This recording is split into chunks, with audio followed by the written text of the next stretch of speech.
בלי בושות, ליאור בלי בושות. אז שתבואו לשירה? כן. מרות יש לי? בקטן או...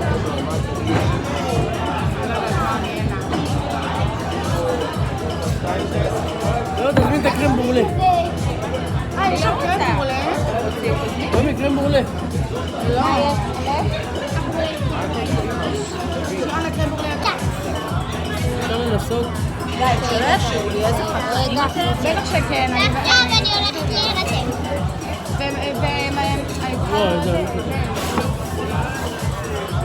יאללה, אני מחכה. מה? איך החולצה שקניתי לו? יפה. זה מתחיל להיות מהיר. 11 קילו.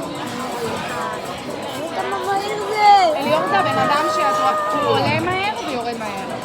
מה זה מהר? מה זה? היה ככה. יש אנשים שאם הם עכשיו יעשו דיאטה של 4 חודשים לא ירדו...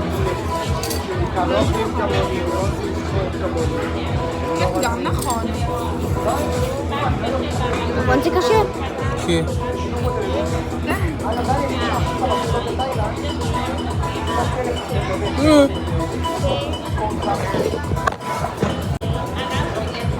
תגיד, זה טעים הדבר הזה? את רואה שיש לך בעיה בנפרד?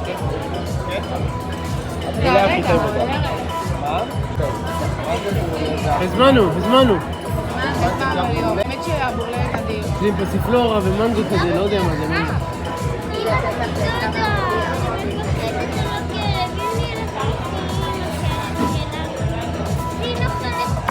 זה תגידו, הנה מישמיש. איך תגידו, אבל זה לא תקציב להקדים. ומישהו שיכול לטוס. דווקא אני יכלו איתנו באמת לא את רוצה לקחת אותו? למה? אני רוצה לקחת דודה תשמור עליו, היא תישן אצלנו. אחותי פעם הביאה את הכלב שלה מארצות הברית לפה. כמו של מה? היא הביאה אותו לארץ. את יודעת שהיה איתנו כלב בטיסה?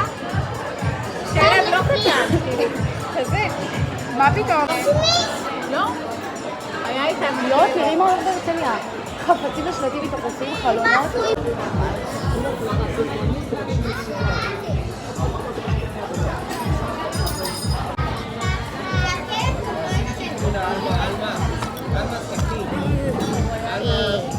עליך.